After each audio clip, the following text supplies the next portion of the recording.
What's up, everybody? Welcome to another episode of the Absolute Strength Podcast. I'm your host, Kyle Hunt, and we're back with another episode. And today's guest is Jim Wendler, Mr. 531, the legend. Jim Wendler makes his second appearance on the show. He first came on the podcast back in episode 48. So if you're not familiar with Jim's story, I actually suggest you go back, listen to episode 48, so you get some background before you listen to this episode, because we pretty much just dive right into our conversation. Fun fact, episode 48, the first time Jim Wendler came on the podcast, is the most downloaded episode of all time for this podcast. Number one spot on the Absolute Strength Podcast, the number one most downloaded episode is episode 48 with Jim Wendler. And that was a great episode. We talked about a wide range of shit in that one. And we had a great talk this time too. We actually talked a lot about what Jim is currently doing, and he is volunteering at the local high school football team as a strength and conditioning coach. He's helping them out a lot with their training, and you can just tell when you're talking to him how passionate he is about it.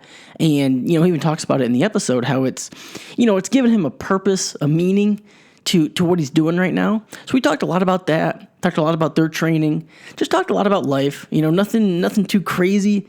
We didn't, it was just a conversation, just a really good conversation. Jim is a dude who puts a lot of thought in what he does. You can just tell when you read any of his articles or read any of his books, he puts a lot of thought behind it. He doesn't just put out bullshit. Actually, that's his main thing, is eliminating bullshit. That's what the 531 program is really all about, and that's how he lives his life, is just try to eliminate all the bullshit, focus on what's most important. And I think anybody listening to this podcast could probably afford to do that in their life, and their training, more specifically their training. You see so much bullshit done in the gym. And, you'll see a theme that we keep bringing up in this podcast is just, hey, you'd be better off if you just focus on a couple things and do them very well and do them very frequently. Like nothing's going to beat the squat. So all the other shit you're doing, you'd probably get better benefits just by squatting. Sometimes the simple answer is the right answer. All right, before we get to the episode with Jim, a couple things. One, this episode is sponsored by Design Crowd. I've talked about this on last Friday's episode. I'm personally using Design Crowd right now, and actually my first project with them is coming to an end. I'm getting new graphic art for this podcast. Design Crowd has a really cool setup. It's a website that helps entrepreneurs, startups, small businesses, from athletes, accountants, personal trainers, pretty much anybody, outsource, or more specifically, crowdsource custom logo, business cards, web design, etc. It's essentially crowdsourced graphic design. So what you do is post a brief describing the design you need, and then Design Crowd will invite 600,000 plus designers to submit designs. And then within hours, you'll receive your first design, and over the course of 3 to 10 days, however long you want your project to go, you'll receive 60 to 100 different designs from designers all over the world. I think mine right now, it's been about a week, and I think I have like 65, 70 designs right now. Actually the hard part right now that I'm going through is I have like 3 or 4 that I really like, and I've been talking to the designers for the last week, the whole process. I like this aspect of it, but can you change this? So now I'm down to about 3 to 4 different designers I'm talking to. Now I got like 2 days left. I just got to pick one. And that's the hard part. But no, I've been really pleased with it.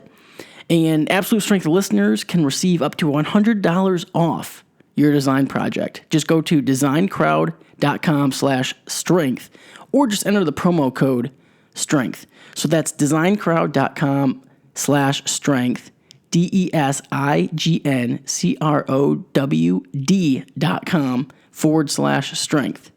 To learn more, receive your Absolute Strength VIP offer and start a project. Let's get some graphic design work done. Crowdsourced by Design Crowd.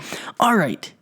If you want to get strong, check out the Absolute Strength Program, the program that I wrote, the ebook I wrote on how to improve your squat, bench, and deadlift. The link is in the show notes. If you want to get some energy for your workouts, check out prbreaker.com. Use the discount code HUNT10 to save yourself off. The pre-workout I use and recommend, studied dosed ingredients, good flavors. If you're going to buy a pre-workout, if you're in the market for a pre-workout, just you owe it to yourself to check out PRbreaker.com. Before you go off to GNC and buy an overpriced, underdosed shit pre-workout, check out PRbreaker.com. All right, let's get to this episode. Jim Wendler.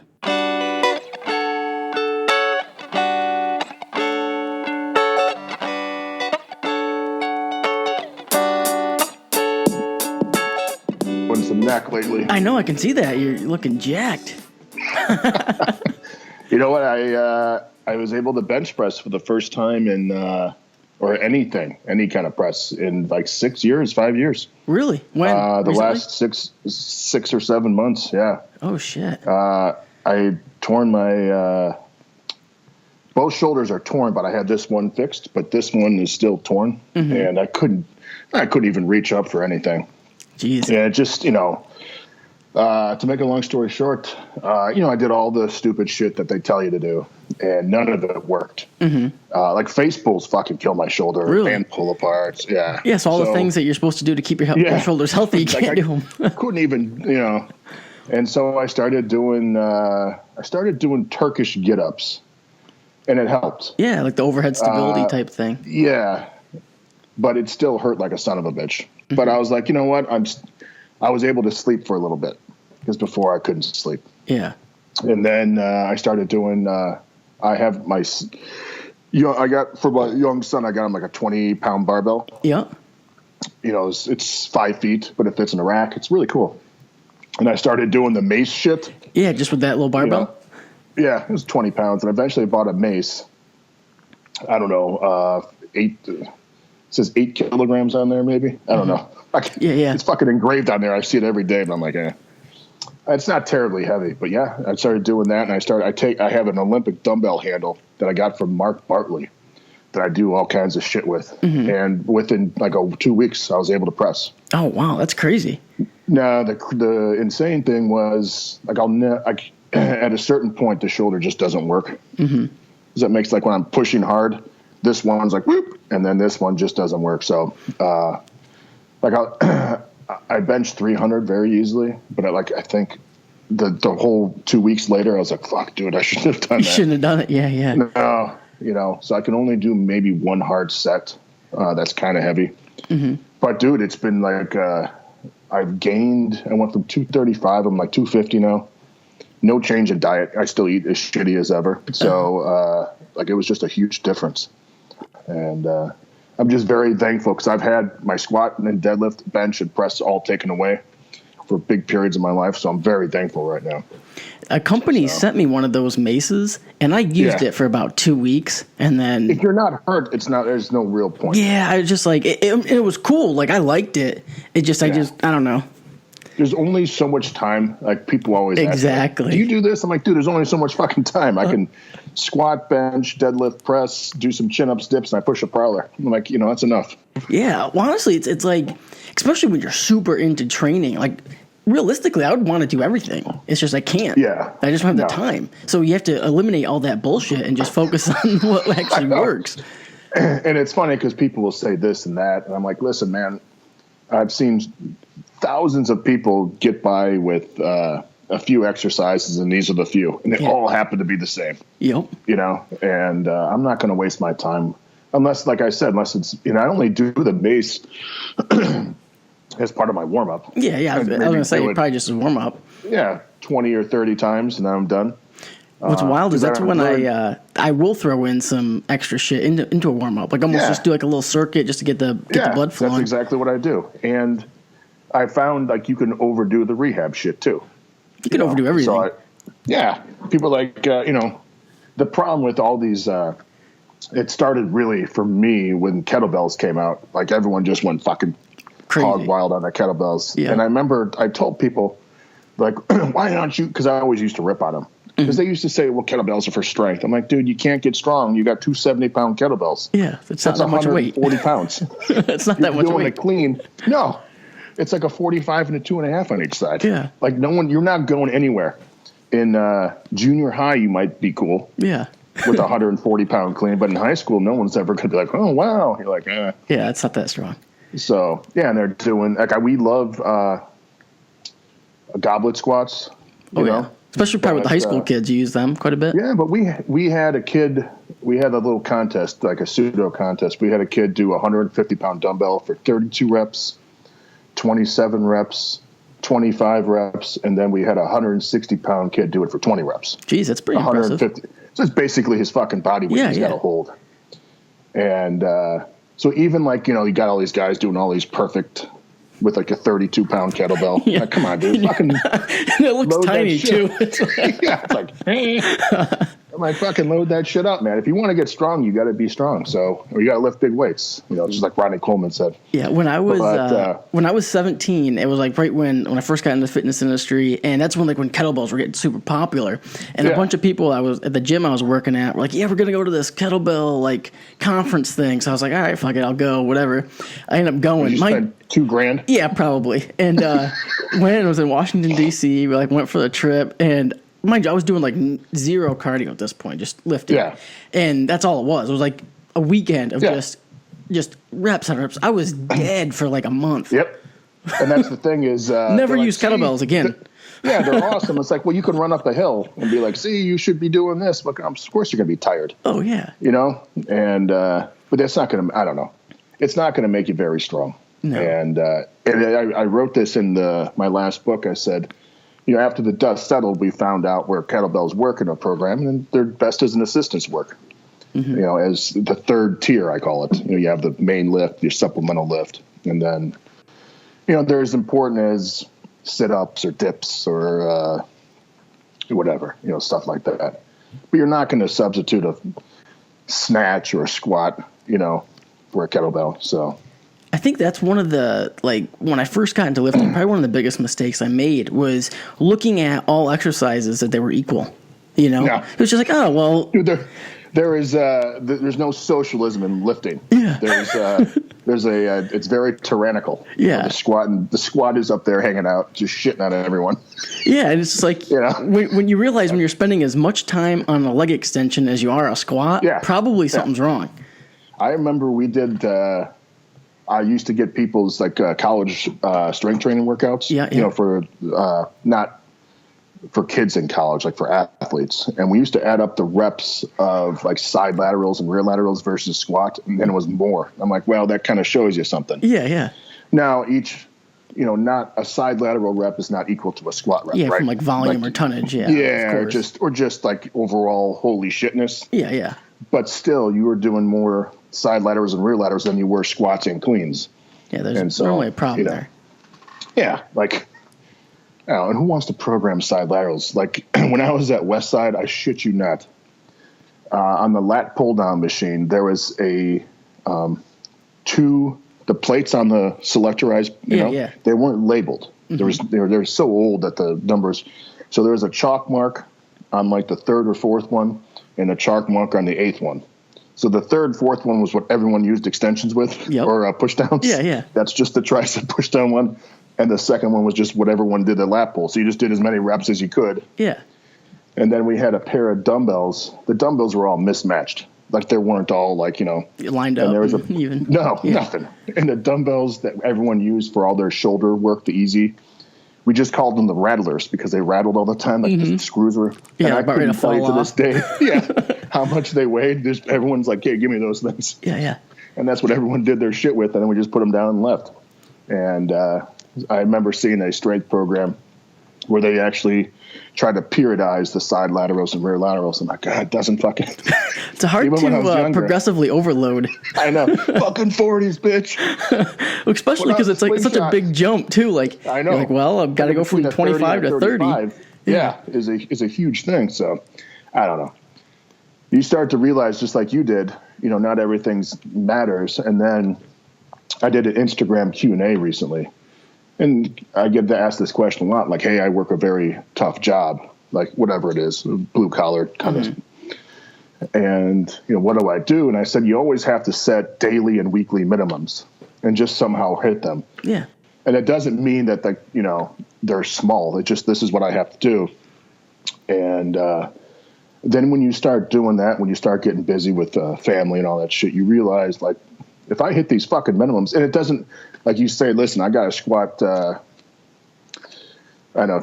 4 sets above 80%, whatever. Yeah, whatever you want. Or, I have to have, do 100 dips and 200 chin-ups or something this week and just find a way to get it done. When you start doing shit like that, when things start to get compressed, you realize, like, you look at the side lateral dumbbells and you look over at the push-ups and like, fuck it. I'm going to do some push-ups. So, or, whatever else. And plus, I was on vacation.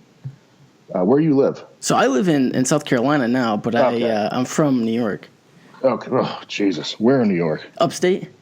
Okay. You're good. You're good people. Yeah. Fucking New York not City. the city. Oh. Yeah. Whenever I say New York, like initially everyone's always like the city. Like I just assume New York City. I'm like, no, actually from upstate, it's like the most opposite from the city as possible. I remember, this is probably well before your time. There was a great bench press crew up there called the Metal Militia. Where at?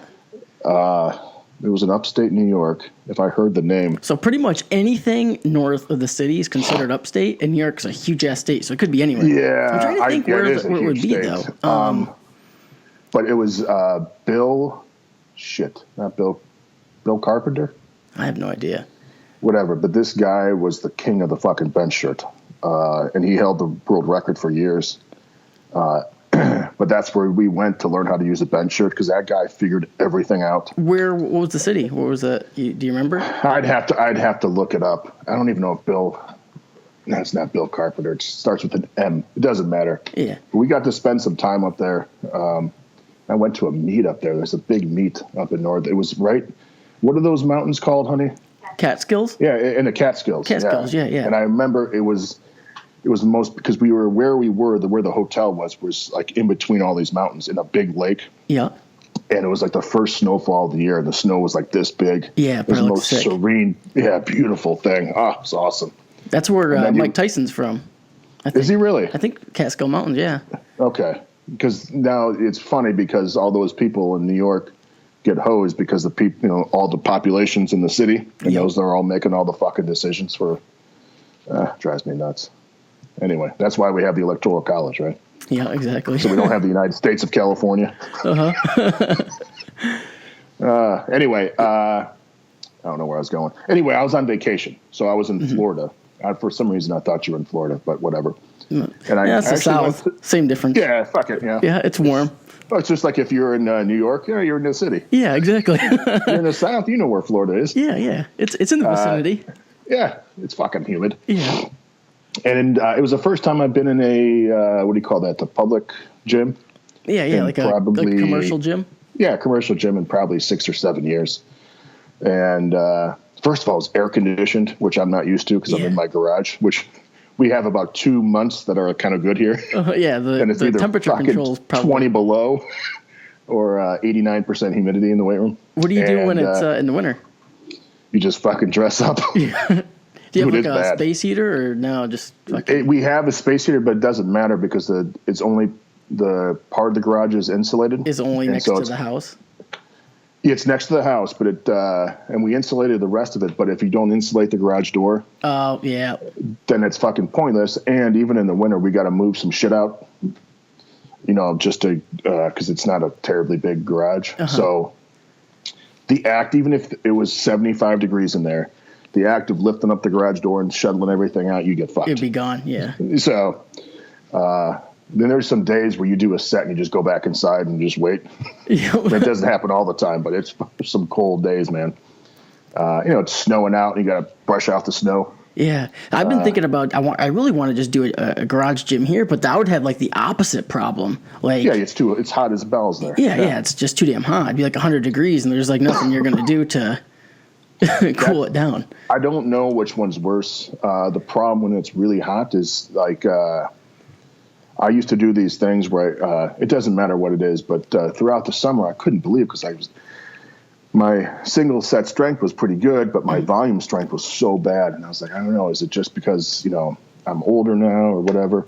The first day it was like 68 degrees. I obliterated all my high rep volume records. Yeah. And I was like, it was the fucking weather. It was the temperature. I'm talking just drenched, and I sweat like I got to bring T-shirts with me if I go out anywhere because I have to change because it's just gross. I look like I just ran a marathon in like the Sahara Desert. You're a sweater. You know, oh God. So I always have a t-shirt tucked in my pocket. But anyway, so I'm on vacation and I get to go to the commercial gym. I haven't been in one, and I can't wait because I'm just going to use all the machines because can't. I have to use a safety squat bar to squat and all that other shit. So I was like, fuck it, I'm just going to use the machines. And I was there for about a little over a week or maybe a week, I don't know. And no one works hard. Oh, no. And I'm over there, I'm doing leg presses for sets of 50. You know, I could barely walk out of there. You'll never see someone do that. And I was like, holy shit, like no one's getting I was like, oh, I'm going to puke. And every day I was there almost every single day. I was like, my God, everyone's just kind of looking at the screen, riding the bike, doing some curls. And I was like, well, no one makes any progress. No. If you just went in and squatted as hard as you fucking possibly can and did like dips and chin-ups, you wouldn't be perfect, but it'd be better than what the fuck they're doing now. Oh, yeah. 100%. Yeah. So it was just very interesting. No one at a commercial. You walk at with traveling and stuff, I love going to commercial gyms too, just like you do. I just kind of hit all the machines and just kind of pump, whatever. Oh, it's awesome. But you just look around and you're like, holy shit, like no one is training hard. Like no one's lifting heavy. No one's putting any effort into it. And if they are, they'll stand out like a sore thumb. Like it's like, that guy's training. Are you trying to show me up? Yeah. Oh, people get mad at the person. You're making me feel lazy. But the other, what was the other thing? The other thing is the first day I came back to our condo, I looked at my wife and I said, I've been in this business for 30 years now. And I'm still surprised by the exercises that I see because I've shit that I've never even seen or heard before was being done. It was like a weird upside down donkey leg press on the Smith machine. Yeah, and I was like, weird shit. Boy, if this thing, the girl was doing it with her feet. Oh, I see. Is it like laying on a bench press, kicking her leg up in the Smith machine? She's trying to get the booty. I guess, but it was when her leg went down, there was so much spinal flexion, and it was just like this. And if that thing fell off her foot, it would have crushed her. Oh yeah, you know. And I was like, I wish I could. Like it was like Jane Goodall studying the primates. Yeah. And what's wild if you went and asked her, you're like, why don't you just deadlift? It's bad for my back. That's right. I don't want to hurt my back. I like the sense of danger. Yeah. But I like a golf announcer, like, here's a young lady. She's approaching the Smith machine. Oh, my God. Yep, she's going to donkey kick that thing. Oh, my God. All right, let's look at this. Oh, she's successful. Anyway. I think it could have been, honestly, that could have just been for Instagram. Well, she didn't have her tripod set up. Oh, because I was going to say, you do see that is a good setup for Instagram. I will say that. Yeah. I'll give her that. There was a dude in there who was, he had an Alabama football T-shirt on. And he was probably my age, but he was 6'4", maybe 300 pounds. Mm-hmm. This big fucking gorilla looking dude. And just, he looked like he did one or two things that were kind of hard. Yeah. And then just did tricep push downs the rest of the time and looked around. He was it looked like he paid his dues at some point. Yeah, so at some point he probably did. I'm mailing this shit in right now. But yeah, he was fucking huge, dude. Like, he looked like the kind of guy that would, I always remember this story. I don't know why I thought about it the other day. You know what the Thomas Inch dumbbell handle is? No, what is that? It's I don't know where it originated. I'd have to look it up because I used to know. But it's a huge dumbbell handle that's like the handle's this big. Really it's thick. Like really thick, and it weighs like well over 100 pounds or something. And the big thing is if you can pick it up. Mm-hmm. Okay. And a friend of mine, C.J. Murphy, out in Boston or the Boston suburb area, wherever he is, has a replica of that in his gym. And I think it was one of Vincent DeCenzo and Matt Rhodes' training partners who they all went there for like a seminar or they were training there or something. I don't know what it was. And he goes over and picks it up and presses it overhead and does a couple of these, you know, and he's like, what is this thing? And everyone's like, holy shit. You know, what the fuck is wrong? Yeah. You know what that means? He's like, what does it mean? You know, but he was just doing like a slow clean and press. Yeah, with this big ass dumbbell. Yeah, and I remember we were there, and my Matt Kresolewski, he couldn't even pick it off the ground. Yeah. And this is a guy who's got, I mean, obviously it matters how big your hands are. Yeah, I have small ass hands. I would be I wouldn't even be able to pick it up. I'd be like, trust me, I'm stronger than this. I know. You got something with a thinner handle? Yeah. Maybe? Can I try just a barbell? 1/4 inch handle? Yeah. But yeah, I mean, it just shows you like there's just some fucking gorillas out there. Yeah, there's some monsters, especially when you look at like, he was wearing an Alabama shirt, but just look at like the Division I, like Alabama football players. Like, holy shit, like the type of people they're getting. I would love to train those kids. Oh yeah. And you couldn't be wrong. No, that's the other thing is we have a kid who went to London a couple years ago. I never had a chance to coach him when he was in high school, but he's there now. He's going to Ohio State next year, and he's one of the 1% freaks. Yeah. My wife saw him run for the first time. We were just running, conditioning drills and sprint, and he's 20 yards ahead of everyone before everyone's out of their stance. Oh, wow. It's like watching, he's got the kind of the speed of Usain Bolt. And I'm going to say he's as fast as him, but he's got that fucking insane stride. He's like 6'2", 6'3", with these gazelle legs. Literally looks like a gazelle running. Yeah. That's when I would try to watch him sprint, and I kept missing him. Yeah, that my wife was like, when I was watching him sprint, he goes, I would kind of wander my eyes, and he would say, go, and he goes, I wouldn't even see him. You'd miss it. Like, I'm not joking. Like, we do all these starts. Like, we do different starts from our backs and from our stomachs just to coordinate the kids a little better with their bodies. And he is up and out of this stance before anyone's like, everyone's still turning around. Still and he's like, woo. But I see him, and I'm telling the other coaches, I'm like, God, if we had like, he's going to Ohio State. Like, they don't have to do anything. They just don't have to fuck it up. Yeah. Just don't fuck him up. It's the easiest job. And I hate to say that because I don't want to diminish their job because they still have a very difficult job. I mean, coordinating 110 kids. Yeah, that's insane. But if you give me the Alabama kids, I mean, with what we do in our weight room and how basic and simple it is, you think those kids will be dumbbell squatting we'd have to get 200-pound dumbbells. Oh, you'd have to. And just the size of their upper back. Everyone in our team, the upper backs and arms got huge from dumbbell squatting. We don't do any, arm work really because we don't have time. But everyone's traps got up here and they got their biceps got bigger. Like, how the I bet you they all love that. Yeah. Well, they don't, their asses got huge too. Yeah. From all the squats and deadlifts we do. But it'd be awesome if you get some of those guys there. What position did that kid play in high school? Just probably He's like a running back.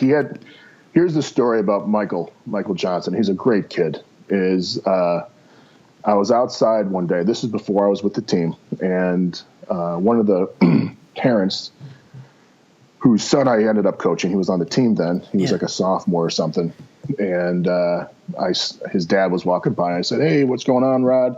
Hey, I'm like, "How's the football team going?" He's like, "Yeah, pretty good." I'm like, "Yeah, you guys got anyone good?" He's like, "Yeah, we got a running back. He's it was like the third game of the season. Okay. He's like, he's got 1,500 yards. I'm like, wow, he's on pace for 1,500 yards. He's like, no, he's got 1,500 yards. Yeah. I'm like, what game is it? He goes, I think it was the third game. Jesus Christ. I mean, it's unbelievable. And he rushed for well over 3,000 yards. Yeah. And, and I laughed at the head coach. I'm like, how awesome was it? You just like toss right, toss left. I was going to say the game plan's pretty easy. All right. So. Yep. Did you ever watch Friday Night Lights, the movie? No. The movie I know there's a TV show too. There's a TV show too, but there was the movie with I read the book now. The book. Well, so like Booby Miles, he was like their awesome running back or whatever. Yeah. And he has a line in the movie. It was so funny to the quarterback because the quarterback was getting all nervous before a game. He's like, "Look, you only have to exist in the 3 seconds between you get the hike and you hand me the ball." It's true. And then even last year we had a kid who rushed for 3,000 yards. Yeah. So what's the chances of London, Ohio, which has a population of like 10,000 in a farm town in Ohio, have 3,000 yard rushers in like 3 years? Yeah, that's pretty rare. It's insane. So our other kid, KJ, is really unassuming. He's 160 pounds.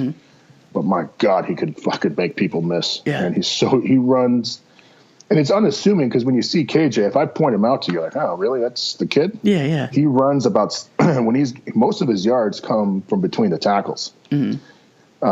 So when he runs through the tackles, he's about 6 inches off the ground. He never takes a direct hit. Yeah. So he's always and just at the point of contact, he'll slip away and you'll spin off a guy. And then, so when you watch it from the sideline, because we run a lot of 3 back sets. Yeah. Like, we don't spread anyone out. We're like, fuck this shit. Yeah, the high school I went to, it was like the same, just like a lot of like option or like the triple wing, just like you run the ball a lot. And we just bring it. Like, if we had 12 linemen, we would just run 12, or 10 linemen and a quarterback. Fuck it. Yeah, just do a QB sneak every time. Yeah, we did that. We did a QB sneak all throughout one quarter. Oh, really? Yeah, the entire quarter. What were you doing? Just getting like 5 yards and just like, fuck it. Just keep 5, 3, 8, 12. Just and then keep going. the team. Yeah, and then it's like if you run it twice in a row, the team's thinking, well, they're not going to run it 3 times in a row. And then you run it 3 times in a row. If you run it twice in a row, then you're probably in like a really good situation on third down to do it again. So you're like, So I talked to the offensive coordinator and the O-line coach who were up in the booth, and they ran it twice, and the O-line coach like, fuck it, run it again. He's like, really? He's like, who cares? Yeah. So the entire time was just it was a fun, because we needed to chew clock up, and when you do that enough, everyone starts pinching in after 10 or 12 times, and you just toss it to KJ. Then do a sweep and good night. And see you guys later.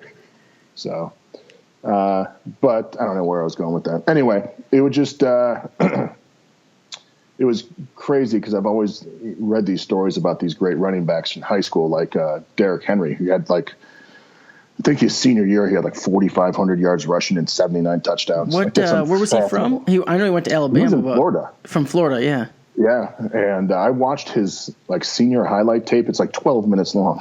It looks like he was playing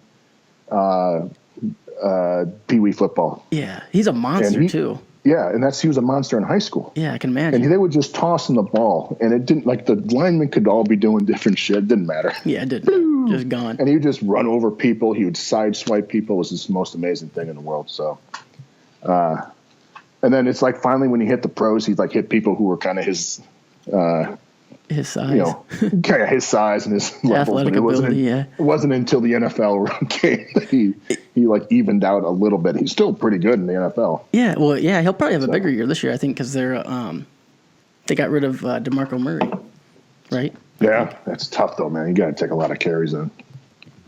The average lifespan of a running back is not good. Oh yeah, very short. Very short. It's kind of been devalued in the NFL, like the position. It has, because the quarterback has been so overvalued. Yep. So I've always noticed that the value of a team remains constant. It's just everyone either goes up or goes down. Yeah, it doesn't you don't add more value. Really, it's just. And what ends up happening is, because the rule changes, like if you watch an NFL game, the tackles are like 8 yards off the ball. Yep. If they made everyone line up on the line, then you would have to run the ball more, because you have to keep the defense, more honest in the way that they call pass interference. If you're near the guy, they throw the flag down. Throw it, and all they have to do is underthrow the ball. Oh, yeah, and then the receiver just slows down a little bit, and then and then the guy runs into him. Like, yeah. So I don't know. It's kind of, that's the major things I've seen that devalue the running game, because back in the day you had to run the ball. And if you watch most teams that win, what do? They do run the ball. They run the ball. The only team that really hasn't over the years was the Rams, when they had the greatest show on turf. Greatest show on turf, yeah. Late 90s. Yeah, and Kurt Warner had, like, his completion percentage was like 70-some-odd%. I think it's the most, like the highest ever. Like, yeah, and so when you do it like that, then yeah. But if they still had Marshall Faulk though. Yeah, I know, the greatest fucking boy. When I saw Marshall Faulk play in college, he was almost as. Did you ever hear Marshall Faulk's story? No, it's I don't amazing. think so. He out of high school, only one team drafted him, wanted him as a running back, and that was San Diego State. LSU wanted him as a DB, and everyone else wanted him as a DB because he's from Louisiana, like New Orleans area. But San Diego State said, "We'll give you a chance at running back. If it doesn't pan out, you're over at DB." He said, "Fine." So they start the season, I don't know if it's his freshman or sophomore year, whatever it is. And the first game, he's not starting. Someone else is. He gets hurt. Marshall Faulk goes in and sets the single game rushing record. The first game? First game, he didn't even start. It was like against Pacific, who don't even have a football team anymore. Yeah. But I think that he rushed for like 396 yards. But can you imagine that poor dude getting hurt? It's like, God damn it. He's like, so I guess I'm not, I probably won't start next week. It was unbelievable. But you watch him in college, he was like almost as, like Barry Sanders was the most dominant college football player, because if you look at his stats, Oklahoma his junior year, right? Oklahoma State. They always say, well, he rushed for 2,628 yards. Well, that doesn't include his bowl game. Oh, okay. Nowadays they include bowl games. They didn't if you back had his then. bowl game, it was 2,900 some odd yards. That's insane. 3,000 yards, and he played like a 10-game season. I was gonna say it was probably only 10, 11 games. Yeah, I mean, it was unbelievable. And again, imagine their game plan. Yeah. Poor receivers. We're just gonna give it to Barry Sanders. Yeah, just 40 times. Yeah. So I think he ended up averaging something like 270 yards a game. Yeah. Which is unfathomable to me. Well, it's like when OJ rushed for 2,000, it was in 14 games. And 73 maybe? I can't remember what year that was. With the Bills. Yeah, the electric company line.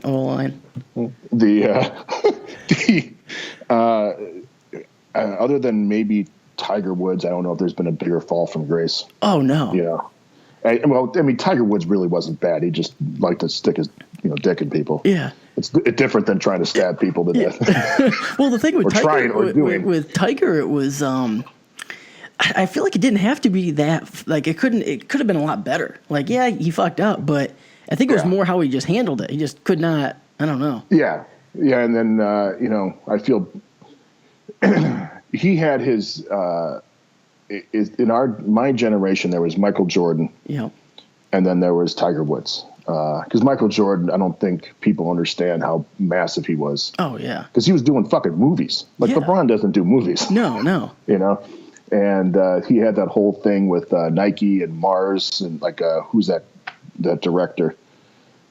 Who's that director did was it Space Jam? Are you talking about the movie? Yeah, like Spike Lee. Spike Lee, yeah. Spike Lee was in all those commercials, and he had Space Jam. He was part of Walt Disney, and I think or something, Warner Brothers or something. It's just amazing, and it's just not. There's not stars like that today, and I think part of it is because of social media.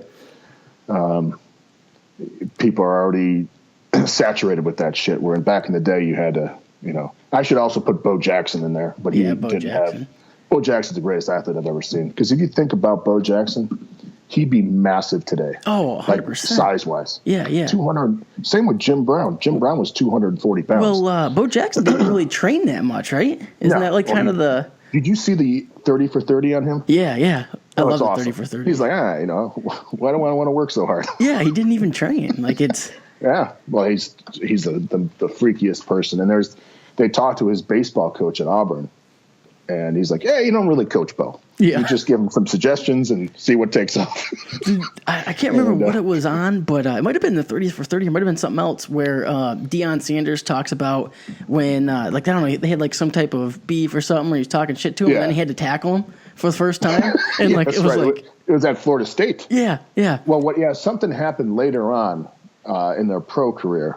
Or something like that, and then someone brought up, well, the first time you guys hit him, he's like, I'm not going to hit that guy. Yeah, he didn't. When Deion was like a freshman or sophomore at Florida State, and he just whiffed him off like a fly. Yeah. But yeah, I mean, Bo Jackson, I'll never forget. I remember seeing this live when he ran up, when he caught the ball when he was with Kansas City. He caught a ball at the warning track and then ran up the wall, and came back down and just chucked it in. Like, whoa. Like, if I did that, I would stop and be like, does anyone see if I can see that? We got that on video, right? Bo just tosses the ball back and just kind of, cracks his back and gets on with it. And then, when he got hurt in that game, it was against Cincinnati, I think. It was just like the wildest thing. It was just a freak. And that's the one thing about football. And I tell the kids, too, all the time, like, listen, football's 100% injury potential. Yep. Everyone's going to get hurt. So if you accept that going in, then you're going to be okay. But if you're afraid, that's when you're really going to get hurt. If you start pushing around and stuff. My dad always told me that as soon as you take a play off, that's when you get hurt. You hardly ever get hurt going 100%. At least, how you're going to get hurt, whatever. Yeah. But you're more likely to get hurt when you're not going 100%. Yeah. And you get your legs rolled up on, or someone hits you funny if you're not bracing and stuff like that. That even happens in the gym. Like, you get hurt on warm-up sets or unracking a barbell. because they're taking off, they're doing 135 or 225. I'm like, dude, that's when I've never seen a big time lifter get hurt squatting 1,000. Yeah. I mean, you have, but very rarely. It's always picking up 135. Yep. Like, oh, let's see how this is. And like, oh, they fuck up their back. Because you don't brace. You don't, you think like, oh, I can just handle the weight however and get out of position. Well, yeah, I tell the kids, take everything seriously, because at one time you're not, it's going to haunt you for the rest of your life, When you're working with the kids, what's their program look like? You have them working out like 3 days a week, or what is it? 3 days a week, Monday, Wednesday, Friday. Monday we squat, and we do 8 to 10 sets of squat depending on their strength. Mm-hmm. And in between every single squat set, we do some kind of push, dumbbell incline, dumbbell bench, dips, whatever they want to choose, push-ups. And then the next set of squats, they'll do some kind of pull, some kind of dumbbell row or something like that. And so the goal is to get the kids working quickly. Yep. Get the kids pushing the dumbbell, like the assistance works hard. And that doesn't mean like you're maxing out. It means if you can do 10, you might be able to do 15. So let's learn how to push it. Yeah, yeah. And I tell the kids over and over again, it's okay to be out of breath. Mm-hmm. Okay. Because most of the kids have been there for 2 years or something. So their bodies are used to it. Now on Wednesday we bench, and we alternate between dumbbell squats and either dumbbell straight leg deadlift or dumbbell cleans. And we just put a dumbbell cleans in, because of, I did it for the aggression. Yeah. Because if you've ever put 200 pounds on a barbell, you can easily clean it with good form. But with dumbbell cleans, if you put 200-pound dumbbells on the floor, the amount of strength and aggression needed because you can't bounce it off your thigh. It's pure fucking strength. And the dumbbells are going all over the place. Unless you control them. What's that? Yeah. Unless you're controlling them, they're going to go all over the place. Yeah. So we started doing those, and it just started the last couple weeks. And so the kids are kind of getting used to it. But we had a couple kids dumbbell clean 75s for sets of 10, 80s, 85s, which is pretty good. And then on Fridays, we trap our deadlift. And just like on the squat day, we do some kind of push and some kind of pull. Now, with the push and pull, we always say 50 or more reps total. Mm-hmm. So total reps. So we're looking at least that. Now, we got a couple kids that are been in the program for a couple years, but they are going to college. And I start fucking with their training program a little bit to give them some variations and stuff.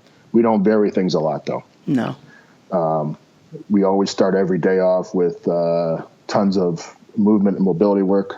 The same shit that everyone else does. We do a lot of gymnastic stuff. Mm-hmm. Cartwheels, jumps to cartwheels to front rolls to jumps. So it's all bridged together. Yeah, yeah.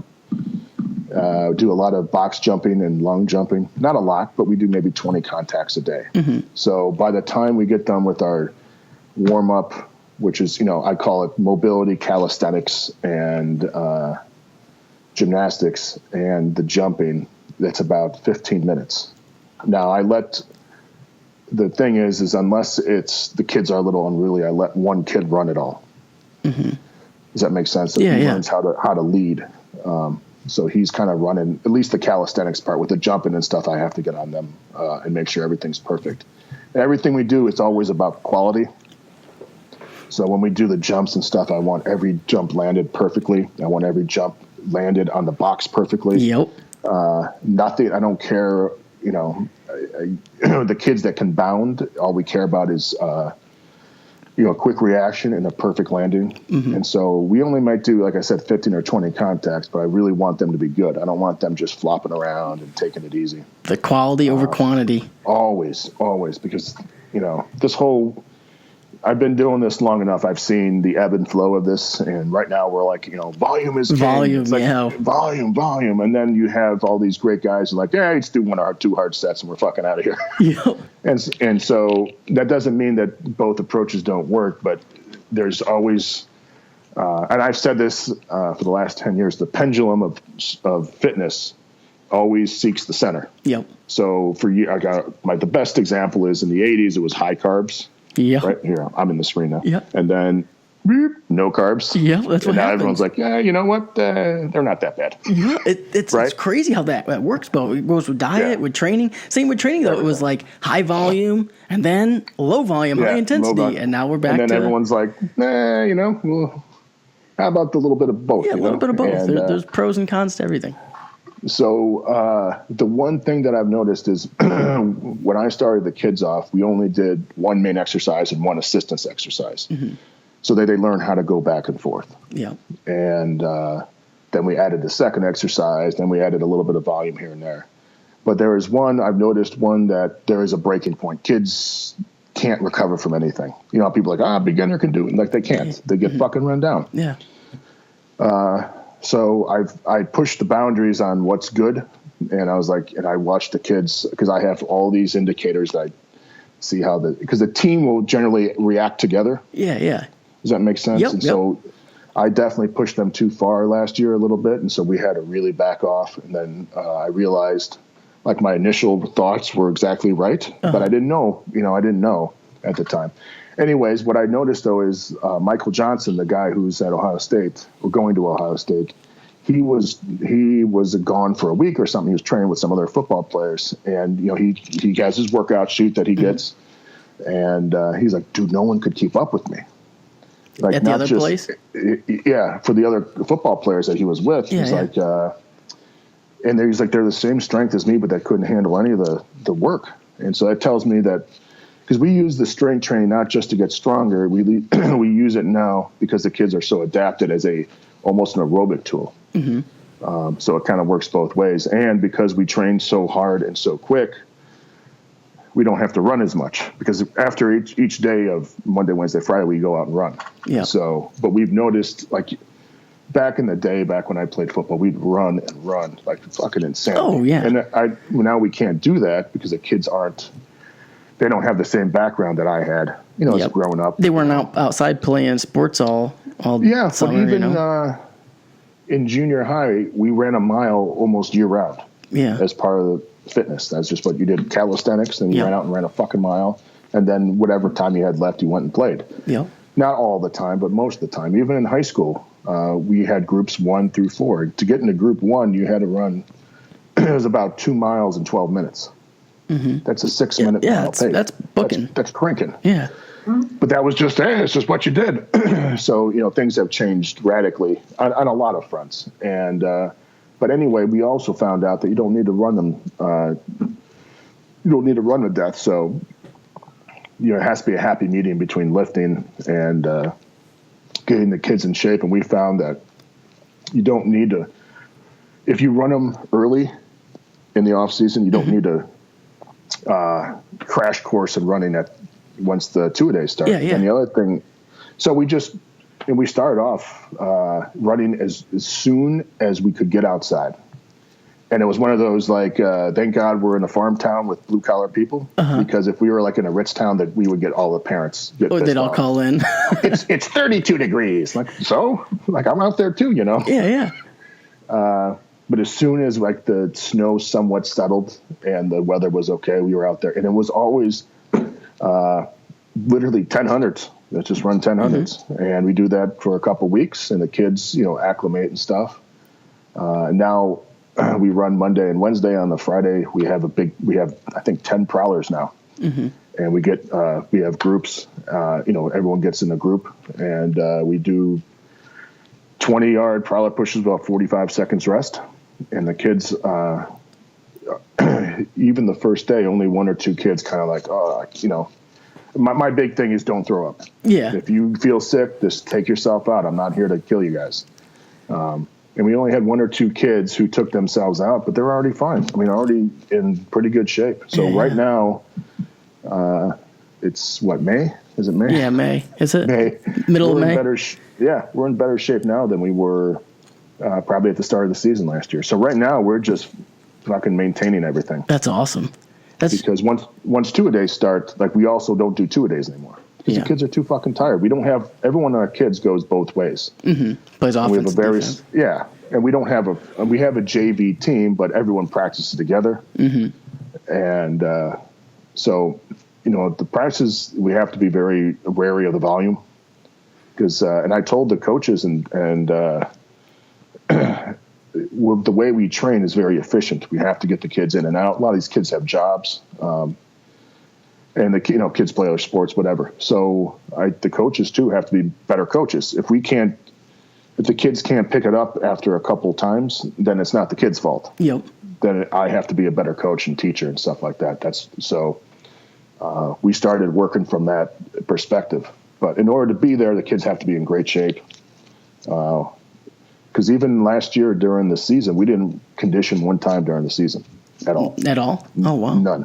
None. Because the kids practice so fucking hard. Yeah. And I talk about this when I was doing the thing for Elite FTS. Like if you and I had a bench contest on Friday, right? You wouldn't bench heavy Monday, Tuesday, Wednesday, Thursday, right? No.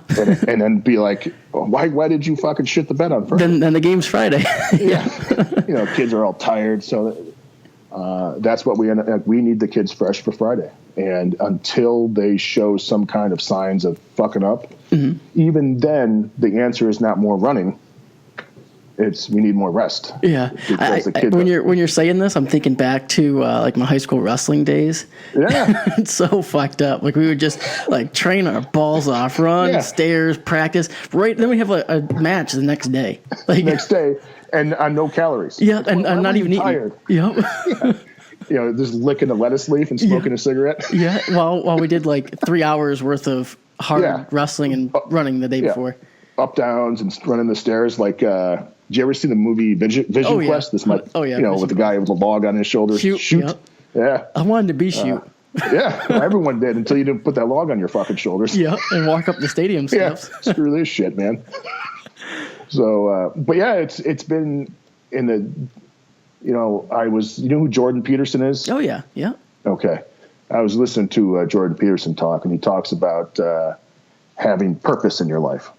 And I think for people to be happy, they have to have a purpose. If you look at some people who are very upset and angry and they're screaming, it's like they don't have purpose. Like if you had something else to do in your life that was pretty important, like you can't spend all this energy getting mad at someone for saying the word dude. I saw that. Like now you can't say dude. And I was like, so on my Instagram Q&A, I made sure to say dudes and chicks. You can't say dude.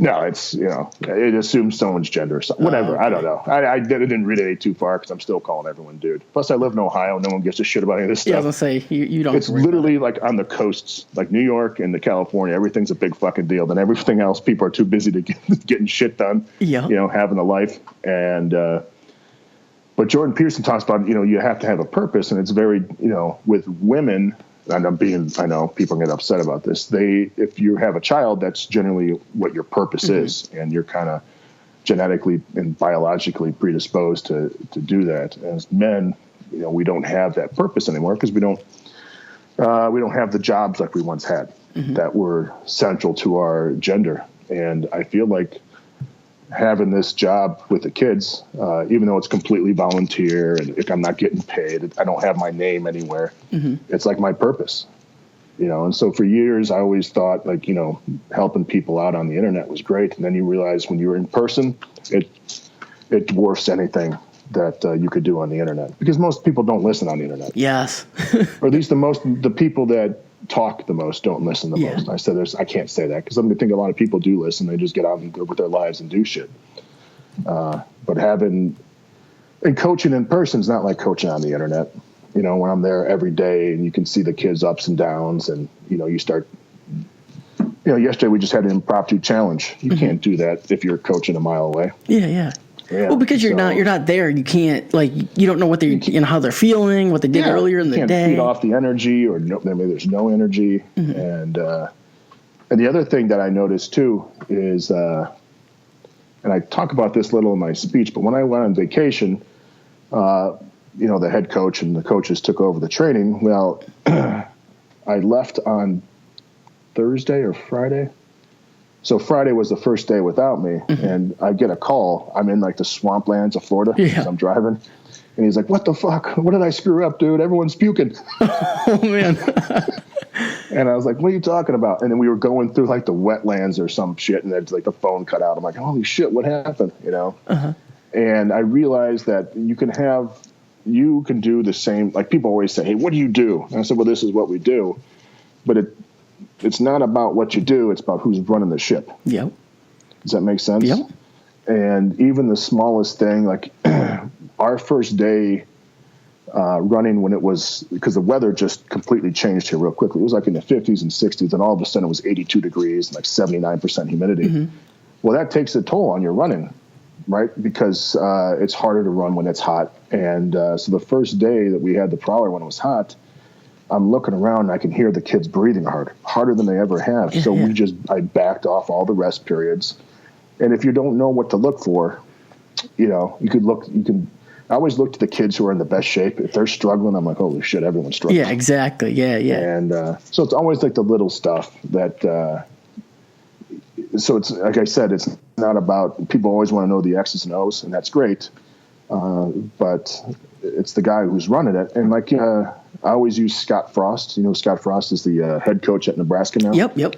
But he was the head coach at Central Florida. And it says poor network connection. Oh, we're still anyway, good. The Scott Frost was the offensive coordinator at Oregon. Yep. For years and years when they were studs. And then he comes over to USF and they run the same offense. Now, so Oregon, everyone knows what Oregon's doing, right? They've had enough game tape. And then, so when Scott Frost leaves Oregon, they all go and they're not too good. And he goes to USF with arguably how do I say it? Not as good as athletes as Oregon. Yeah. And somehow they end up going undefeated and beating Auburn. And so it's not like they were running different plays. They're claiming their national championships, right? Yeah, that's right. Fuck it. So, but it's just amazing because it just was one guy difference, and you saw that with Nick Saban. Yep. Nick Saban and Jim Harbaugh completely turns mission. I mean, they went 8-4 this year with one returning starter, and people were pissed. Yeah, it's like how quickly you forget how bad you guys were for the last 20 years. You see that in college football all the time. Yeah, well, like there's the standards. Yeah, it's unbelievable. I always, the guy who's took over at Georgia, Kirby Smart, God forbid he loses 2 games one year. Oh, yeah. What are you doing? And you saw it with Urban Meyer when he took over Ohio State. It completely changed. So there's always a few guys out there. I'm not saying I'm many of these guys, but you see how important the leader is and the guy running the show. So that's why I tell everyone it's, you use whatever program you want, the program that you most understand in terms of training, and it'll work. Yeah. But if you especially if you believe in it. Yeah, if you believe in it and you know what to look for. Like I always know when the kids are X or O or however they're acting, I know what I need to take out or what we need to change. But it was a very funny phone call to get in Florida. What the fuck's going on? Everyone's puking. It was like, so anyway, I did everything like you did. Like, well, obviously not. Yeah. But it's pretty interesting. And you see it from a different perspective because for years and years it was always about the program. And that makes a difference, obviously. Mm-hmm. But at the same time, when you're working one-on-one, it's so important to be have a good coach. And if you only lifting by yourself, it shows you how important it is that you know what the hell's going on. Yeah. Since you're practically, you're really your own coach. So. Well, I always talk about the execution too. Like 2 people can be on the same program, but one person just executes it a whole lot better, and they get a lot better results. And they also, it comes down to like the kids that do better in football for us are the kids one who give better effort. I can hear my kids screaming in the background. Yeah, that's awesome. And the kids that do the extra 5 or 10% away from and it doesn't mean like they're eating, boiled chicken. It just means maybe they're a little conscientious about when they go to sleep. I was going to say sleep's a huge thing, huge factor. Oh, yeah. And so there's always, but effort is such a big thing. And like you said, believing in what you're doing. Because people have done some amazing shit on the worst programs in the world. Like you look at them like, holy cow, like you didn't die. Yeah. Or I know some guys who competed at a high level who only trained once a week because they were truck drivers. Yeah. And it's like, well, this is all I had, so I had to make it work. Yeah, and on the flip side, you see people who they follow good, quality programs. They come to you and they've made no progress in 6 years. Yeah. And I still don't get that. Like, and it always cracks me up though. Like I would get these questions a lot. Like, hey, everything is going up, but my press stayed the same for 3 weeks. Like, yeah, that's how it goes. Yeah. Sometimes shit happens, you know. Or my favorite is I get a question. They'll be like, hey, Kyle, so I've made really good progress for the last year. What do you think I should do next? And I'm like, well, probably just stick to what you're doing. Dude, run that thing into the fucking ground. Right? Yeah. Or, hey, my bench only went up 30 pounds last year. Like, that's pretty good. Yeah, that's pretty good. I'd take that. Yeah. So, but I think just from seeing what I see with the kids is there is so much difference between 16-year-olds across the board. There's some guys that are ready to make massive progress, and there's other kids who look like they're still 12 years old. Yep. And there's so much difference in the hormone levels of these kids. They're not, even when they reach puberty, they're not ready to reach puberty or not ready. Because I call there's normal puberty and then there's man puberty. And when the kids hit man puberty, that's when like shit, like the traps start growing. So there's always, it's not so cut and dry as I think people make it out to be. Yeah. Even with adults. Oh yeah. Well, I see adults, my wife and I were talking about this, but if you're 40 years old and you haven't done anything for 40 years, don't expect things to change. Yeah. For a long time, because you got 40 years to make up. Yeah. Well, you've laid down all these habits that it'd be super hard to break. I mean, you haven't trained for 40 years. You're not going to be able to just start training 6 days a week. Yeah. And I tell people, like, for the New Year's Eve shit or New Year's New Year's resolutions. Just make sure you can commit to whatever it is. You can commit to twice a week. So just do that, because you can't, like, 6 days a week. You're going to last half of a week. Yeah, you're going to make 1 week. Yeah. You're going to go in 4 times and then call your, I don't know. It's the other thing too, is I think, how they say, like, at a certain age, kids can learn a language. And then once they're past that, it's kind of a harder window to get past, or to learn.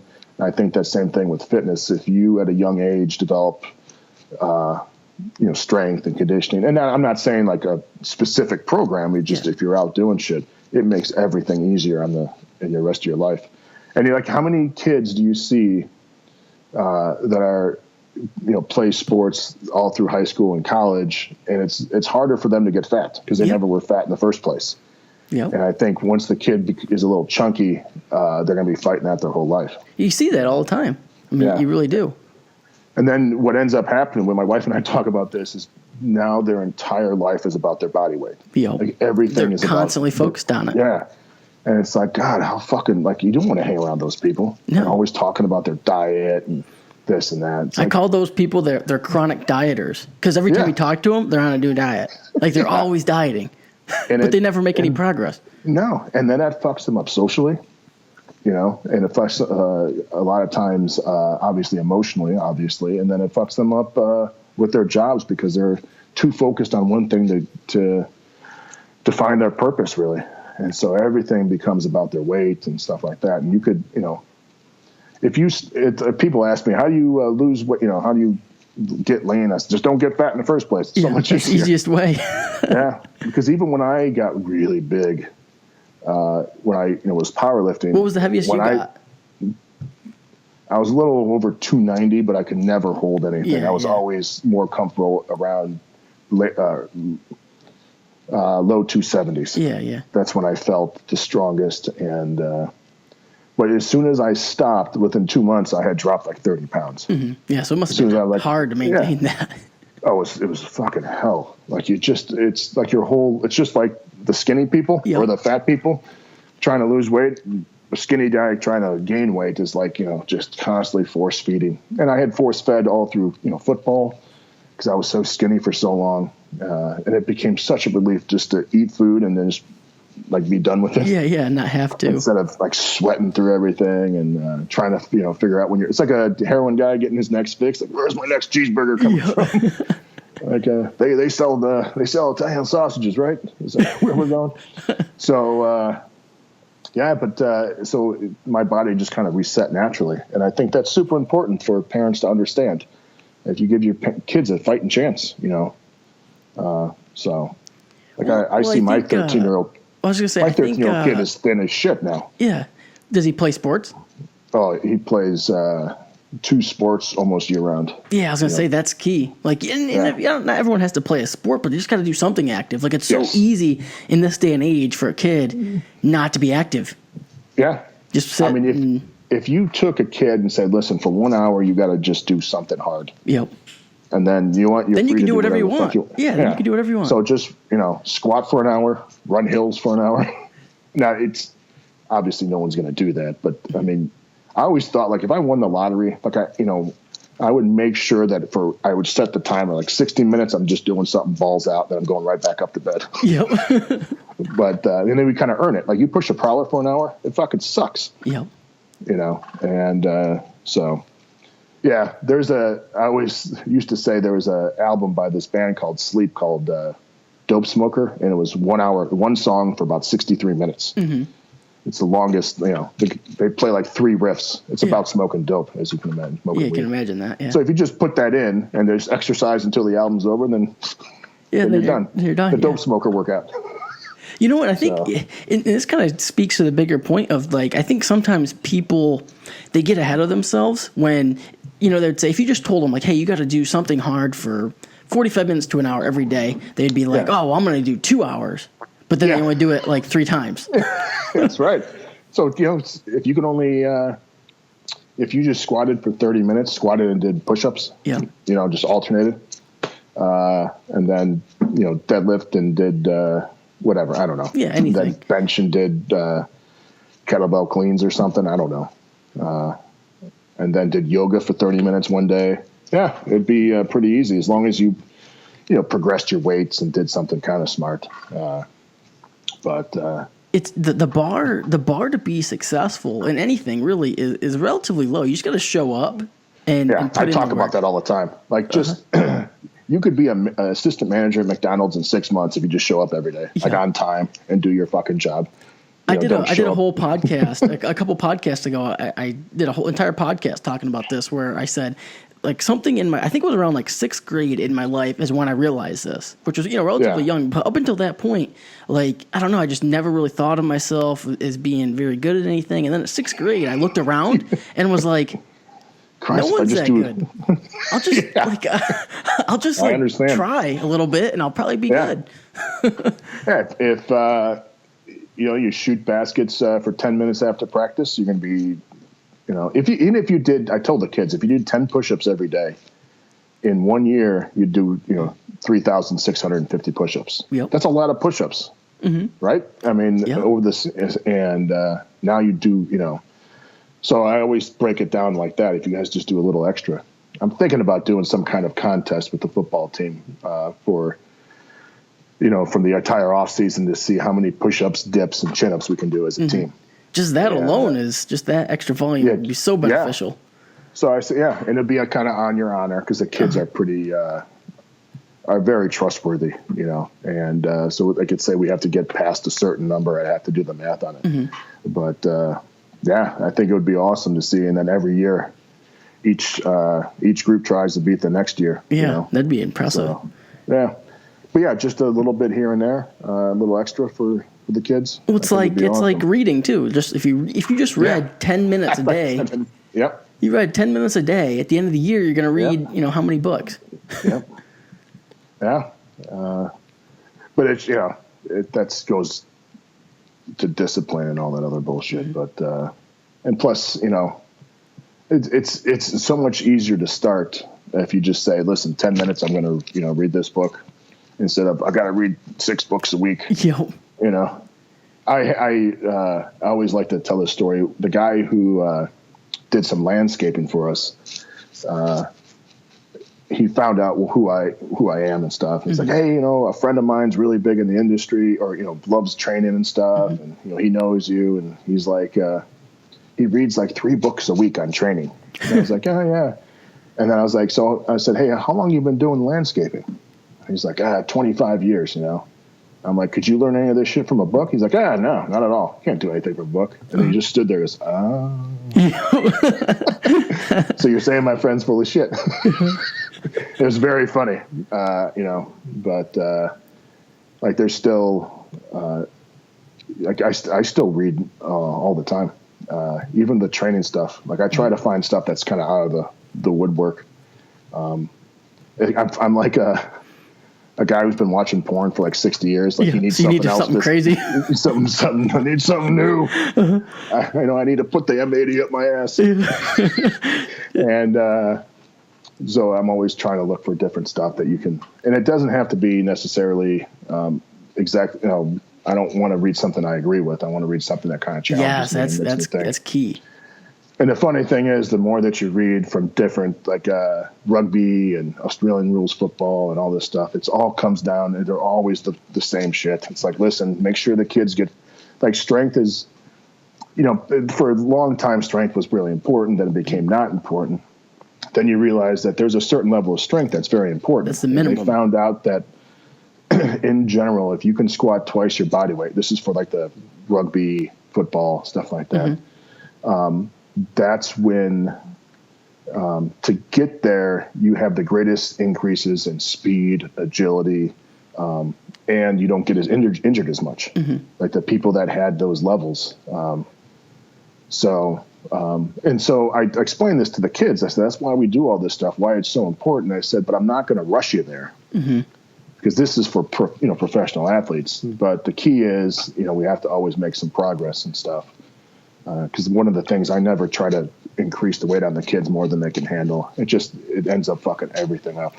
Kids get too tired and then form goes to shit. So I wish I had someone when I was in high school to tell that to me. I probably still wouldn't have listened, but yeah, that's the hard part. But a lot of the kids that just kind of come in and like, they give effort, but they're like, coach probably knows more than me. Fuck, I don't really care that much. And then we had just this year. And we don't really test at all, but we had at the beginning of right before the season started, one of our kids pulled 405 for 5, which was awesome for him. Mm-hmm. So he went up over 100 pounds. And then like 2 months into the off season, he pulled, I shit you not, 405 for I think 16 or 17 reps while wearing a 40-pound vest. Yeah. That's an insane, and that includes an entire season of football where you're not supposed to get stronger. Yeah. And then we had another kid who, he deadlifted 225 on the trap bar for 15. Then he did 315 for 20. Yeah, Jesus. It's like that's huge improvement. And he looks, and one day we were running short on time or something, and the kid who did the 225 for 15 just did 225 for like just finished all his sets, or it was something like he did his old max. Yeah. As like, fuck it, let's just get this shit over with as quickly as possible, and just did all of it. And he was like, oh my God, that used to be hard for me. And now he's like, picked it up and then did it and then fucking put the weights away and then didn't think about it. Well, progress is the best motivator. So a lot of times when you're showing these kids, like, hey, you've made a lot of progress, eventually they're just gonna be like, well, shit, coach knows what he's doing. Like, I'm just gonna do exactly what he tells me. And I still have to fight that. We had another kid who's, he hasn't grown very much. And I don't, if it's genetics or something, but his bench has been tough because he never really gained any weight. Mm-hmm. And, he's a great kid. He's one of my favorite kids on there. When he first started squatting though, he maybe 65, 75 pounds for 5. And then he squatted 185 for 25 reps. Yeah. Listen, and he racked the bar. He's like, holy shit. Jesus. He's like, wow, like that's something.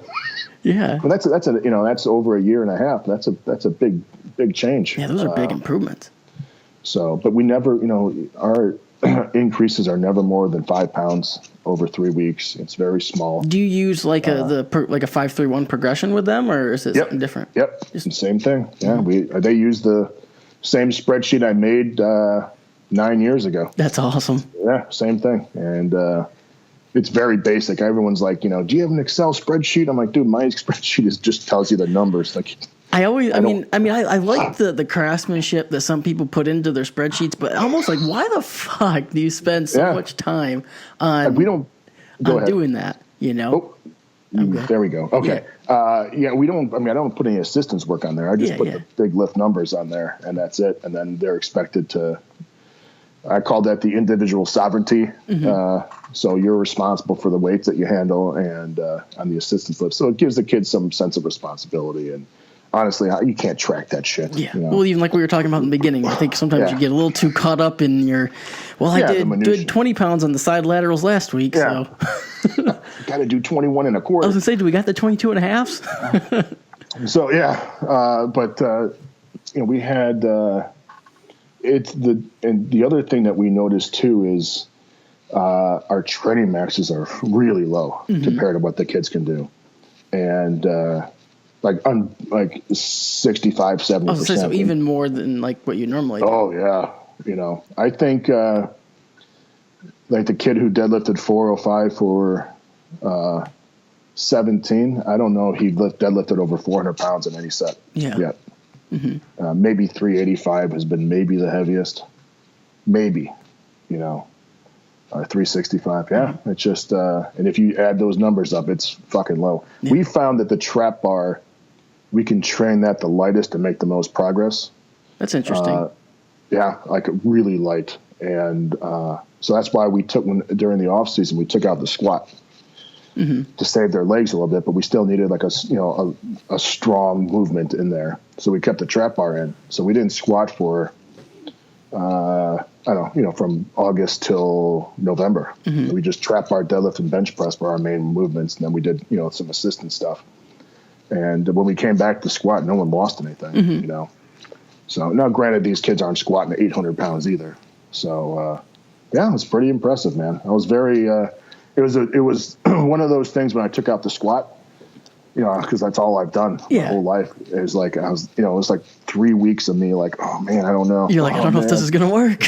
Couldn't sleep at night. And I'm like, should I do it? And I'm like, fuck it. Let's just do it. Let's save the kids' legs. And it worked.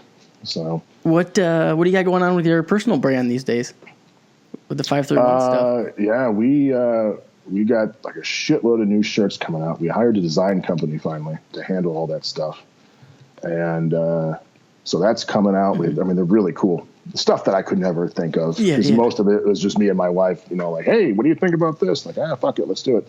So we actually put that out because my wife's too busy doing all the day-to-day stuff and keeping the store running well and stuff like that. So that's been big. We just improved the website from the inside to make things easier for people. And what else are we doing, huh? My wife does so much stuff, my big thing is just nothing. What's the day look like for you? You don't want to know? No. You just asked me what my day looks like, honey. No, don't let my wife answer. I was gonna say, should I send her an email? You wake up, you do some shit. Yeah. What? Drink some coffee, wake up, drink some coffee. If it's a training day, everything revolves around my training. And if it's the kids' training day, then everything revolves around them. And it's not much. My wife does most of the work. But you're just the brand. Yeah, but she understands though too. Like all the shit that I do, I spend so much time thinking. And it doesn't seem like I'm doing the much creative side of it. And then all of a sudden, I'm like, oh my God, here it is. And then I'll sit down and write something out. And trust me, I know she makes fun of me all the time, but she'd rather have me like this than writing a book because I'm fucking miserable. When you're writing a book, what's your writing process like? Just write. Just be as consistent as possible and always keep it open. So when I learned this in college, I finally my senior year of college was the first time I had a computer. Well, you were an English major, weren't you? Yeah, it's fucking hard. So I had to write everything longhand and then go to the computer lab. And, so my senior year, I finally had it. And so I would just write. And then if I didn't feel like writing anymore, I would just sit there and think about shit. And then all of a sudden the papers became fucking awesome. I think people could benefit from just stopping and thinking a little bit more. Yeah. And I don't try to force anything, and I don't know. I don't start anywhere. I just start wherever the fuck I want. And then everything becomes clear. So you don't like start at the beginning. Yeah, you don't start with the intro. Hey, you know what I want to write about? And I just keep up several different pages. If I feel like writing about a certain thing, I just go over there and do it.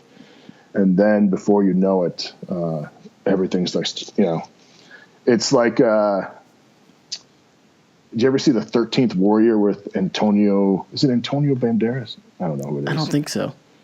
It's kind of like a B-level gladiator style movie. Yeah. And he joins up with some Vikings, and he's an Arab. So he only speaks Arabic, I guess. And he sits there, and so he's surrounded by 12 Vikings because he's the 13th warrior. Yeah. And he just listens and listens to their language, and he starts to understand it slowly. Like one word will pop up. And does that make sense? Yeah, so pretty soon he's able to speak their language, but he just sits there and listens and listens. It's the same thing with that is, I just start writing, and it could be whatever it is, and all of a sudden it's like it starts to take shape, and it's like, oh, there it is. Even with the Forever book, that went through maybe a year and a half of different formats and stuff, and then finally I did something. I'm like, holy shit, now that sucks because now I got to change 95 fucking pages. I'm like, damn it. And but I think the next thing is going to be with coaching and stuff. And the hardest thing about it is you realize that coaching is all mostly art and not science. And I think people get upset with that because there's, like myself included, you spend so much time on the programming shit. And then you realize that, how do you have to be able to relate to the kids in a certain way. And even if the kids and I don't relate, I have to still get to them. I have to still be myself. Because I remember being with coaches who would put on a different face for every kid. I'm like, just be your fucking self, dude. Everyone will respect you more. You're such an asshole. And so I don't really know how to explain all that stuff. So I'm trying to get all that stuff down. But I really enjoy it. Like I don't know. And it's a very stress-free environment because all I have to do is work with the kids. I don't have to work with I don't deal with any administration. The head coach and I are really good friends, so he would just hang out together and we bullshit together all the time. And that's probably the nice aspect of volunteering. Yeah, that's one of the reasons why I did it. So they couldn't own me. As soon as they pay you, they own you. Yeah, exactly. You got the freedom. I mean, you're there because you want to be there. You don't have to. And that's on a college level. Let's say you're in charge of like 15 sports or something, right? So every sport coach is your boss, and every administrator is your boss. So everyone's got their yapping in your ear about this and that. And the great line I heard from a strength coach was, "Well, I don't tell you what defense to fucking run. Don't tell me how to. Hey, you should run cover too. I'm just telling you. Yeah, and more man to man. I mean, think about it. Most people think they know about training. Well, it's that and the I wouldn't say so much today, but back in the day, it was never a respected position. Yeah, just not as respected as people. Just a bunch of meatheads and stuff. When the reality is they I do think we talk about the pendulum. It used to be just a bunch of guys lifting weights, and then it became, you want to know how important I am, and then they just throw all these scientific things out, and they have Mm-hmm. everyone hooked up to these electrodes. It's like measuring bar speed and all this weird shit and bar path. Like, it's not optimal on the bench. It's like, dude, he's a DB. He's just going to do this. You know?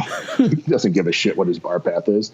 So I think it went way in the other direction where it became so scientific, and then it became so much like, listen, you can't put a bar on your back until you do these things. It's like, man, it's how long it's going to take. Oh yeah. So then you got people who aren't squatting for 6 years. 6 years. Yeah.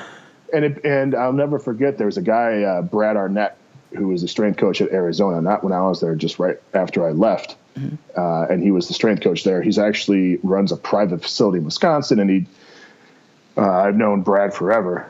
Huge training facility in Wisconsin. And his, everyone here is probably that's listening has seen Brad. They just didn't know it because he trains JJ Watt in the Watt Brothers. Oh, okay. Yeah. And he trained them since high school. This is long before they were JJ Watt and the brothers. Yeah. But he always says, when these people would come by and say, we need to do all this hip stuff. And he's like, at some point you're going to have to put the fucking bar on your back, right? Yep. You're going to add some weight to the bar, right? Because that's how eventually, strength is going to be important.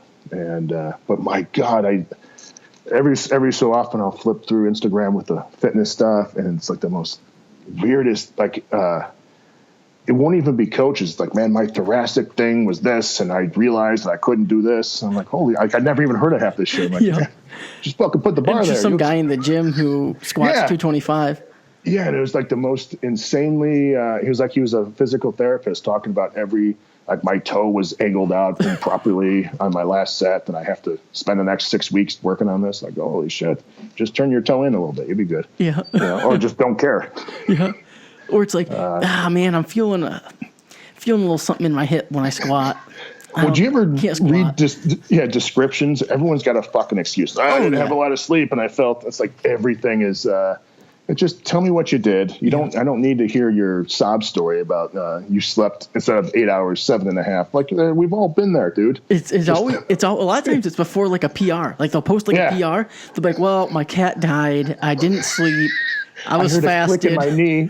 Yeah, I was fasted. Yeah, my knee clicked. Didn't have my organic eggs this morning. Uh-huh. Yeah, my cat died. Yeah. Speaking of, we got 2 cats, and we woke up this morning, and because they bring us dead animals all the time. Oh, really? Yeah. So we found so far a dead mouse in our laundry room, a couple dead birds in here, and then No. Yeah. And then today was a half dead bird that was missing a wing. And are they indoor cats? No, they're outdoor cats. They go outside. So they bring us presents, and we wake up, and there's a fucking bird flapping around, fucking shitting everywhere. I slept right through it, though. Oh, my God. I have a cat, too. Sometimes I think about this, like, you ever think about with cats, like, we have big dogs, but you can never have a big cat. Like, I'm talking like a 150-pound cat. Yeah. It would be impossible to have a house cat 150 pounds. No. Like, you wouldn't be safe. No, well, they're called lions and tigers. Exactly. And they weigh about 600 pounds. Uh-huh. Yeah, but it's crazy because they're so, cute and all this shit, but they're fucking vicious. Yes, they are. When my son was like 2 or 3 years old, one of our cats killed a rabbit. Mm-hmm. And tore that fucking thing apart. Oh, man. And left it in our yard. And my wife's like, hey, James, get over here. You want to see the circle of life? There's fucking guts everywhere. Oh, my God. Here, come experience death. Oh, shit. That's so funny. He just looks at it and pokes it with a stick. All right. Yeah. Yeah. So, that's our so we had an older cat who, who's like the apex predator of the neighborhood. And then our young cat finally starting to get it, which sucks because he's bringing in all these goddamn animals now. Jesus. Yeah, he's a shithead. He's the dumbest cat alive. Every time he sees me, he's like, oh my God, who are you? Like just dumber and shit, man. Got these big yellow eyes. He's an all black cat. Duh. Man, it's always fun having these conversations, man. Thanks again for coming on the show. How can people get more information about you? Well, there's the website is jimwendler.com. I am also on Instagram. I don't post very often, but occasionally, once or twice a month, which is pretty bad. But I don't want to saturate people. Yeah. Because I don't really go on there. And then Facebook, we keep everything updated on there too. If you have if you are like Kyle here and want to do a podcast, you can email, was it wendlerstore@gmail.com? I think that's the one.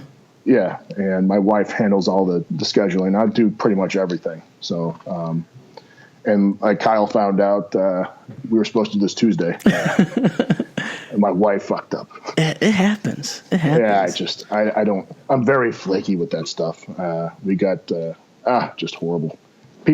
My friends will text me all the time. I just don't answer. Dude, I'm the same way, honestly. Like, what's bad is I'm getting worse. Like, but I don't, this is going to sound terrible.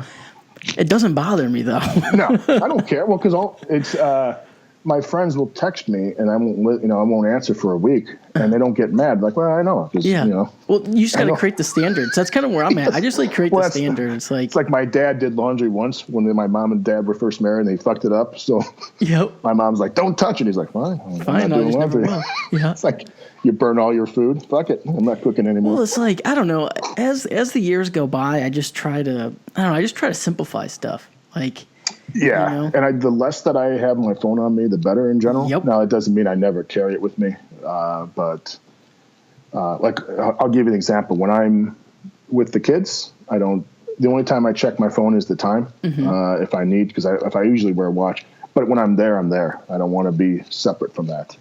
When we are at the zoo with my kid, I don't try to be on my phone. I try to be present there as much as I can. Of course, little shit pops up every once in a while, but yeah, I think that's important. Like when my wife and I, every night we get upstairs and this is our time and we watch a stupid show and we laugh. I'm not on my phone and she's not on her phone. Yeah, that's important. That's important. Yeah, and it's crazy to think that, right? It's crazy to actually say that. Be present where you are. Holy shit, that's revolutionary. Such a crazy concept. What a novel idea. So, but yeah, I like doing this stuff because I don't have my own podcast. I don't even know how to do any of this stuff. People ask me like, "You should do a podcast." I'm like, "Dude, I'm so fucking lazy. I don't know how to set anything up." I'm Skyping on my phone right now because I don't know how to put Skype on my computer, and I won't even try. Yeah. Like if it takes me more than 3 minutes, I'm like, I always think Hemingway and Benjamin Franklin didn't have Skype. Yeah, they didn't have Skype. They figured shit out. So I'm like, fuck it. I'll just go push the problem. Trust me, there was businesses that did fine without the internet. Yeah. And, it's funny because even some businesses today, they stay off the computer now because of people hacking. And they do everything on like the old Apple IIe, shit computers and the floppy disks because you can't hack into that and steal their information. Yeah, that's interesting. Kind of going full circle. Yeah, realize that. No, I think if you did a podcast, it would be cool though. I think people would like it. Just kind of kept it. I wouldn't mind just talking for 20 minutes about whatever I thought, but I don't know how to set it. Like if I had someone set all that shit up for me, I'd probably do it. But then it's just one of those things like, well, it's hard to put stuff out all the time because I don't know what to say. Yep. Because I feel like I've written so many articles, I've answered so many Q&As, and I feel like I'm repeating myself sometimes. And I know I am because sometimes it needs to be said. Yeah, I was going to say, sometimes it does need to I Because, the same shit that I was taught when I was 13 and 14 and 15 years old that I'm still teaching today. I still have to yell at myself, I still have a list of things I got to keep myself centered on, my training rules, I like to call them. Yeah. So one of the things that saved me on this podcast, creating articles and YouTube videos in the past, I've always got caught up in the idea of I have to create this video for what people want to hear. When this podcast, I just do what I want. Do what you want. Yeah. What I want. And talk about what I want to who I want. And then it ends up being successful because you're much more enthusiastic about it. Yes, I look forward to it. Like if I had to talk about R&B music. Yeah, it wouldn't be that good. It'd be 3 minutes of me going, Be like, I don't even know what we're listening to here. Yeah. Are the Commodores, are they in there? Marvin Gaye? Is he something? Is that one? Is that an answer? It's like Marvin Gaye and George Strait should have went on tour. The Gay and Straight tour. Yeah. I don't know. I always thought that was funny. That would have been funny. Boy, Marvin Gaye got shot, right? Yeah. Yeah, he's shot by his brother-in-law or something. Oh, it's fucked up. Yeah, it's crazy. What are you going to do? All right, man, I'll let you go. I don't want to take up any more of your time, but I don't want to get everyone depressed about Marvin Gaye. So thank you very much, Kyle. This was awesome. Always enjoy having these conversations. Yeah. I hope you enjoyed this episode of the Absolute Strength Podcast. I know I had a ton of fun producing it for you. And before you go, if you could just drop me some feedback, I'd love it. I love reading your feedback. So you can go over to iTunes, leave a 5-star rating, write a little review, what you think of the podcast. I absolutely love it. I read every single one. But it's cool if you don't want to do that. I get it. No one wants to really go out of their way to do anything, let alone write a review. But I want to get your feedback. So drop me a line on Instagram at Hunt Fitness, or on Facebook, Kyle Hunt, or on Twitter, or send a pigeon or something. I don't know. I just want to hear your feedback. So if you want to give me some feedback, let me know what you think. Hit me up on Instagram at Hunt Fitness, And before you go, I have one last thing I want to say. I have a program I want you to check out. It's actually called the Absolute Strength Program, and the link is in the show notes. It's a program I designed to help increase my own squat, bench, and deadlift. And I got pretty strong off of it, and I think you're going to like it. It's a great book. Thousands of people have got amazing results from it. It's in the show notes. All right, guys. Until next time, until next episode, peace.